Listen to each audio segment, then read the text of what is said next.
Evaluaciones estadísticas, entonces, reducción del sondaje de profundidad y su significancia, su significancia o importancia estadística versus clínica.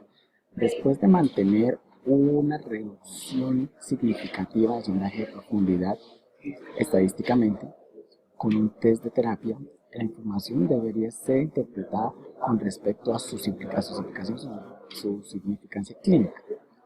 Un hallazgo de significancia estadística solo indica que la diferencia entre las terapias evaluadas no ocurrió por casualidad.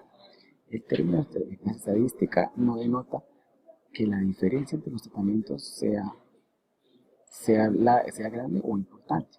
Por lo tanto, los odontólogos deberían evaluar la magnitud de la reducción del sondaje de profundidad con respecto al tamaño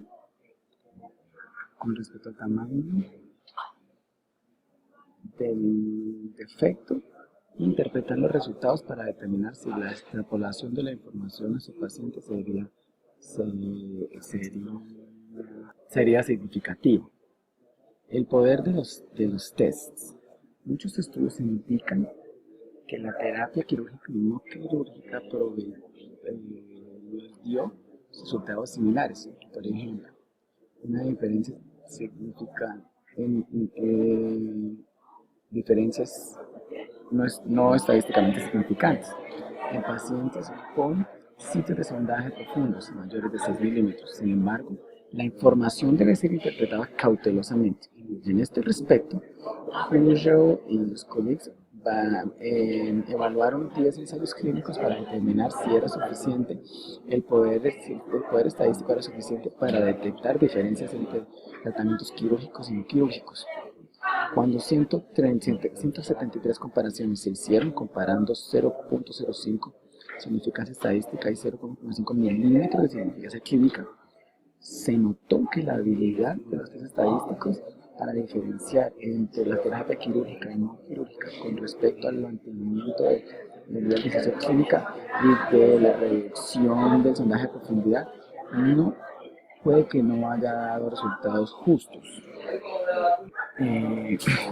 Esto se debió a que en los ensayos clínicos se incluyeron muy poquitos sitios con sondaje de profundidad profundo, o sea, de mayor a 6 milímetros.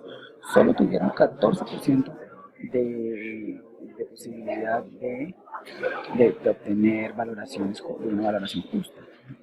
Además, ellos reportaron que 75% de los test estadísticos tenían menos del 20% de chance de detectar una diferencia de 0,5 milímetros. Así, cuando la eficacia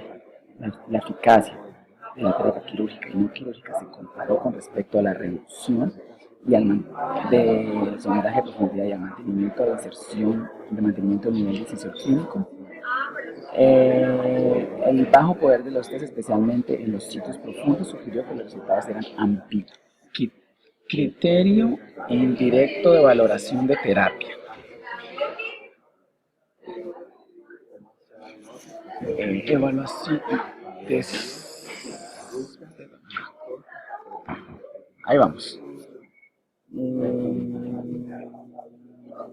La valoración de profundidad y sondaje de profundidad después de la terapia son considerados criterios indirectos de valoración. Un criterio indirecto de valoración o condición se usa para evaluar. Un criterio o condición se usa para evaluar la eficacia terapéutica. Y un criterio indirecto de valoración sustituye por un verdadero criterio. Esto es usualmente una medida de un aspecto del proceso de enfermedad. En contraste, un verdadero final, un verdadero ejemplo de retención de diente, nos da evidencia inequívoca de que el paciente se ha beneficiado de la terapia. Las medidas de sondaje para valorar la eficacia de la terapia tienen bases biológicas aplaudibles en una historia de uso exitoso por terapistas. Sin embargo, hay una escasez de formación longitudinal para verificar la reducción de los resultados de sondaje de profundidad en retención de diente. Concordantemente, estos tipos de ensayos definitivos a largo plazo todavía necesitan ser conducidos. Marcadores parciales de la boca y la relación con evaluaciones de boca completa. Estudios epidemiológicos frecuentemente usan un número limitado de sitios de sondaje profundo como descriptores del nivel descriptores del nivel de paciente para facilitar una recolección de data más rápida y menos costosa. Sin embargo, Timmerman y sus colegas anotaron que usando el sitio más profundo por cuadrante para reflejar la progresión de la enfermedad para la boca total era inapropiado o no era inexacto. Además, sus colegas concluyeron que el uso del índice de diente en los estudios epidemiológicos podría resultar en una subestimación de la prevalencia de periodontitis y sobreestimar la extensión de la destrucción. Por lo tanto, se debe usar la precaución cuando se extrapole la información para un número limitado de sitios por sujeto, porque no podría reflejar exactamente la condición total de la boca, completa de la boca. Otro problema de interés son las medidas de sondaje de hueso.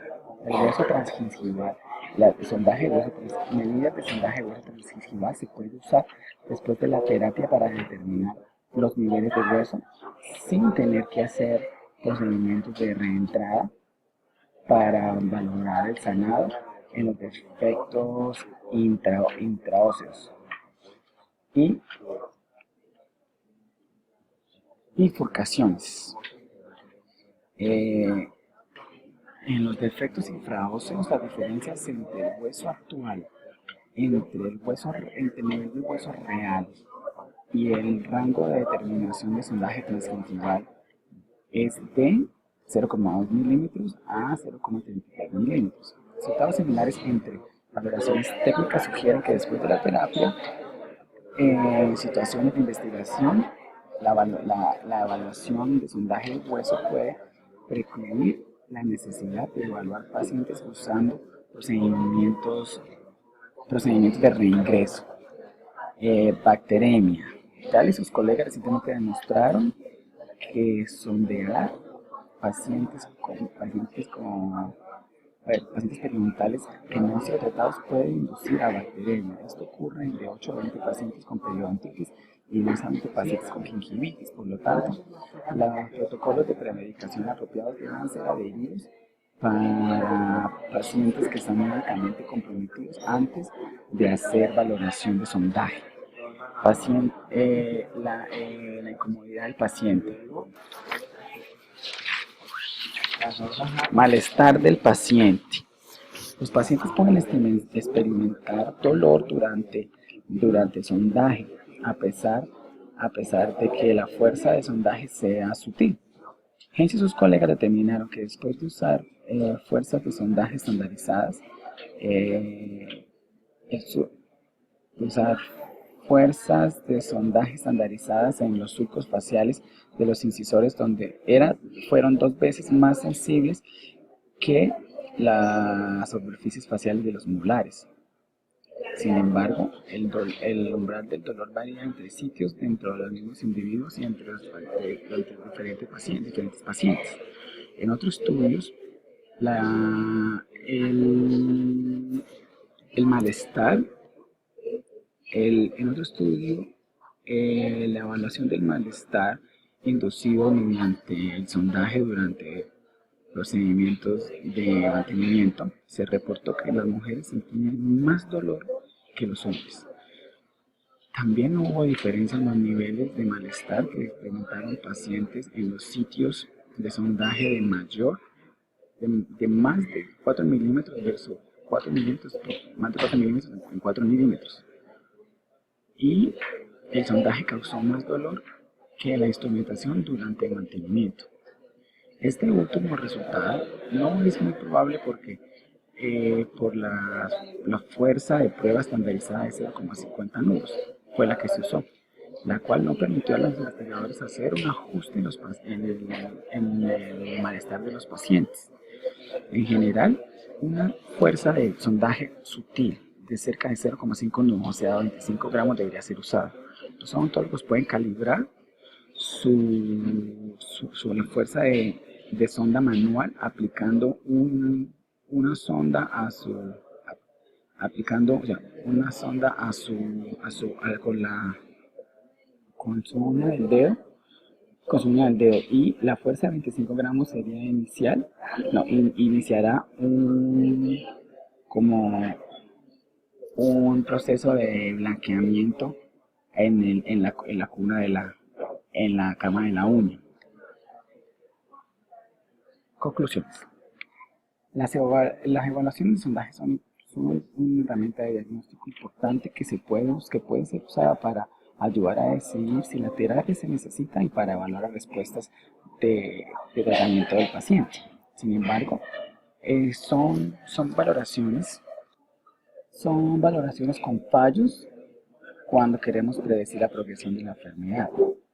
La evidencia indica que es deseable y nos da ventaja, pero no siempre necesaria para los sitios, para pero no siempre es necesario tener sitios tener sitios superficiales. También se reconoce que hay aspectos negativos en el mantenimiento quirúrgico